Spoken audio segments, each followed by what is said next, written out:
m'appelle Niels Elzas et je suis en Master 2 à Sciences Po Bordeaux dans un master qui s'appelle Gouvernance de la transition écologique. Et mon alternance, c'est chargé d'études environnement RSE. J'ai plusieurs missions. J'ai une première mission qui est beaucoup sur le déploiement de la sensibilisation environnementale au sein du groupe. Donc, typiquement, animer des fresques du climat et aussi animer le groupe d'animateurs de la fresque du climat.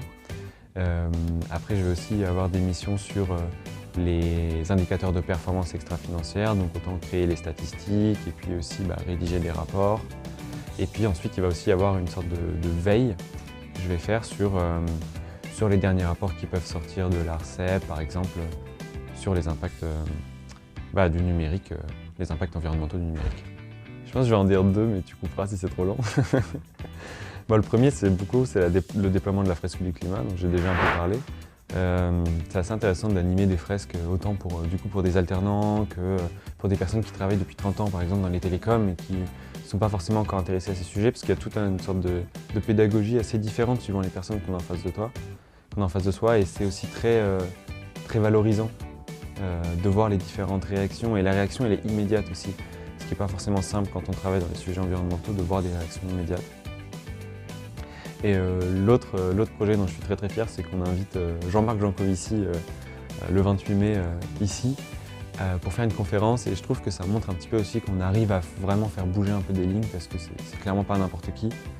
Et donc ça montre qu'on arrive à avoir des interventions vraiment pertinentes. Alors, c'est un atelier ludique en 3 heures pour expliquer les causes et conséquences du réchauffement climatique. Donc on a des cartes. Et le but, ça va être de les relier au fur et à mesure pour comprendre quelles sont les causes et conséquences du réchauffement climatique. Et l'idée, c'est d'être capable justement de prendre conscience visuellement de tout ce que ça implique, parce que souvent, on se rend compte que c'est un peu plus compliqué que il y aura plus de soleil en Bretagne.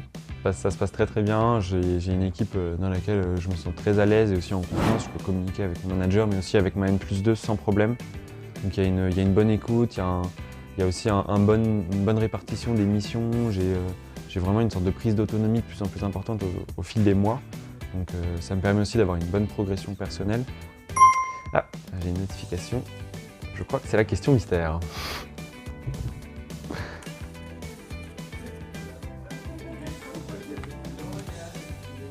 Qu'est-ce que tu apprécies le plus chez SFR ?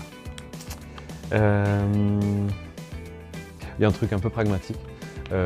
C'est qu'on est quand même remboursé à 90% pour les transports, et on va pas se mentir, en tant qu'alternant, quand on est à Paris, ça aide quand même beaucoup.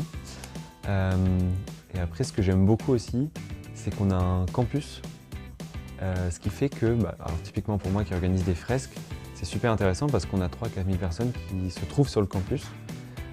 Et donc on rencontre vraiment beaucoup de gens de directions très différentes.